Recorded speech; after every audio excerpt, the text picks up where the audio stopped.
நபி ஸல்லல்லாஹு அலைஹி வஸல்லம் அவர்கள் இதஸ்தைகத மின் மனாமிஹி, தூக்கத்திலிருந்து எழுந்தால் என்ன சொல்லுவாங்க தெரியுமா? என்ன சொல்லுவாங்க சொல்லுங்க? என்ன துவா?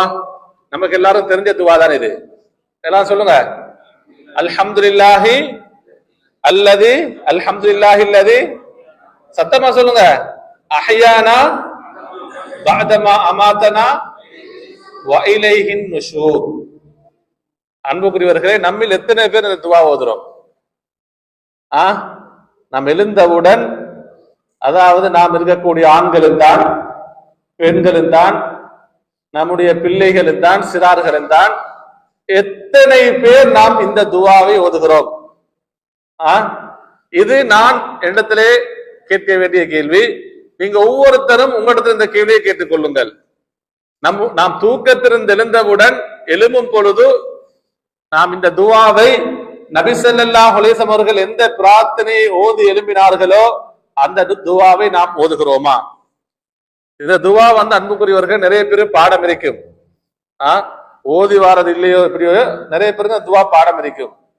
சுப்ஹானல்லாஹ், இந்த துவா சொல்லக்கூடிய அதாவது விளக்கங்கள், அது பொருந்திருக்கக்கூடிய விஷயத்தை நம்ம பார்த்து எவ்வளவு படிப்பு நினைக்கு. ஒரு மூமினுடைய நாள் என்பது எப்படி ஆரம்பிக்கப்பட வேண்டும், இந்த துவா நமக்கு சொல்லித் தருகிறது.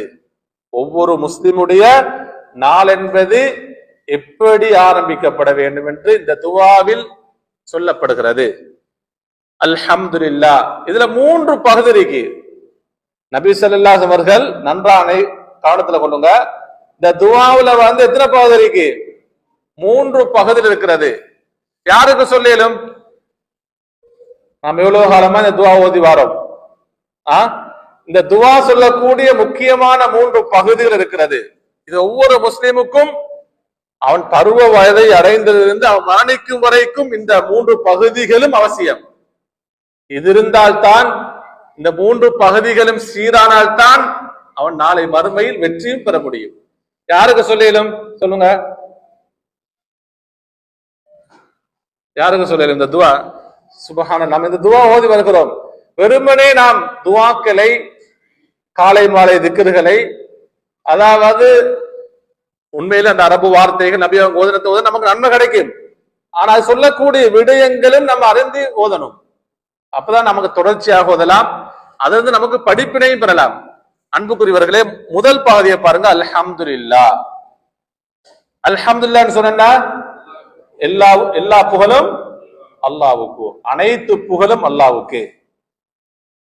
அப்ப அல்லாஹ்வை புகழக்கூடிய ஒரு பகுதி இருக்கிறது. அப்ப இது இறை சிந்தனை.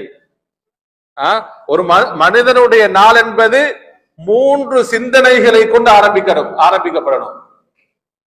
இந்த துவா நமக்கு அதை கற்று தருகிறது. ஒரு முஸ்லிமுடைய நாள் என்பது எப்படி? எத்தனை சிந்தனைகள்? 3 சிந்தனைகள். அன்புக்குரியவர்களே, முதல் பாருங்க, அல்ஹம்துலில்லாஹ், அனைத்து புகழும் அல்லாஹ்வுக்கு. இது முதலாவது இறை சிந்தனை. இரண்டாவது பாருங்க, அல்லதி அஹ்யானா பஅதமா அமாத்தனா. இதுல நம்ம என்ன சொல்றோம்? எங்களை மௌத்தாக்கினதன் பின்னால் உயிர் கொடுத்தெழுப்பிய, உயிர் கொடுத்த அல்லாஹ்வுக்கே எல்லா புகழும், அனைத்து புகழும். இது இரண்டாவது பகுதி. இதுல நபி அவர்கள் சொல்லக்கூடிய வழிகாட்டல் என்ன சொல்லுங்க? மரண சிந்தனை. என்ன சிந்தனை? மரண சிந்தனை. மூன்றாவது என்ன தெரியுமா? வ இலைஹின் நுஷூர், அவன் பக்கமே நம்முடைய மீளுதல் இருக்கிறது. அவன் பக்கமே நாம் என்ன செய்வோம்? மீளுவோம். இது என்ன சிந்தனை சொல்லுங்க? மறுமை சிந்தனை. சுப்ஹானல்லாஹ், நம்ம எத்தனை வருடமா இந்த துவா பாடமாகி அல்ஹம்துலில்லாஹி அல்லதி அஹ்யானா பஅதமா அமாதனா வ இலைஹின் நுஷூர். அன்புக்குரியவர்களே, இந்த சிந்தனைகள் நமக்கு வந்திருக்கா?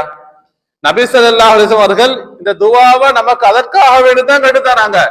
வெறுமனே இந்த வார்த்தைகளை மட்டும் என்ன பாடமாக்கி ஓதுறதுக்கு அல்ல. இந்த துவா சொல்லக்கூடிய தாற்பயங்கள், அது சொல்லக்கூடிய அந்த உண்மைகள் நம்முடைய உள்ளத்திலே ஆழமாக பதியணும். அப்பதான் ஒரு முஸ்லிமுடைய அந்த நாள் என்பது எப்படி இருக்கு சொல்லுங்க? அல்லாஹ்வுக்கு பொருத்தமான நாளாக அமையும். அன்புக்குரியவர்களே, அதான் அறிஞர்கள் சொல்கிறார்கள், முதலாவது அல்ஹம்துலில்லாஹ், நாம் அல்லாஹ்வை புகழ வேண்டும்.